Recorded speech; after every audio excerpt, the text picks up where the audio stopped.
I think a lot about how broken the world is and what, if anything, we can do to fix it. And when I look at how the church and how a lot of Christians seem to be approaching it, particularly at a country level, right? I'm here in the US, and so at a country level, you have a lot of believers who are kind of attacking the problem at a political and social level. So you have blogs and podcasts and all these different types of contents that are being created that are kind of attacking the people who are pushing what you would call like a non-Christian ideology. And while I think it's important to speak truth to social and political issues, I would say it's more important to understand the battle that you're actually fighting and who your actual enemy is, which truthfully comes back to living by faith and not by sight. It's a big part of the problem of a life oriented to sight, oriented to what you see in this natural world, is that you'll mistake the representative of the problem for the problem itself.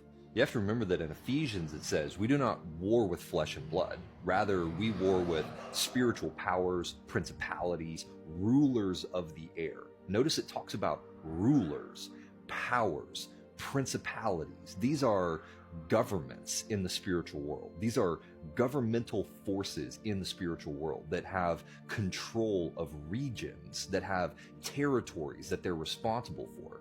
And what a lot of believers don't understand is that it's just like the Matrix. Anybody can be an agent who's plugged into the Matrix. And so if you take out the representative, you don't actually solve the problem. A new representative will just emerge because that's how evil works in the world. So you got to realize that the spiritual realm has to inject itself into the natural realm through an agent. That's how governments work. Governments have to inject themselves into situations through an agent. Otherwise, they just remain ideological, but not practical. There has to be an agent to carry out the ideas, to carry out the doctrines. So practically speaking, you have to think of it like this. For evil to interact with the world, to inject itself into the world, it has to be able to take hold of a human agent and then move its agenda through that human agent. So if you want to stop evil from moving in a territory, the only way to fix that is to stop them from being able to take control of human agents. Now, what you have to remember is that everything in the spiritual realm works based in agreements. So when we're dealing with anything in the spiritual, if God wants to accomplish something in the earth, he works through human agreement. So there is a human being, that's why you have Abraham, right? And God wanted to bring the seed into the earth. He worked through Abraham's agreement and trust in order to bring that forth. And when there isn't agreement, when there is not human agreement, there is a limit to how much God will work in an area because he restrains himself in accordance with human agreement, at least until Jesus returns. At that point in time, agreement isn't going to matter. Every knee is going to bow and every tongue is going to confess. But until then, he works through human agreement so as not to override the freedom to will that he has granted to humankind so that everyone will have ample time to have a choice. And so in this waiting period until Christ returns and fully asserts his authority, he works through human agreement.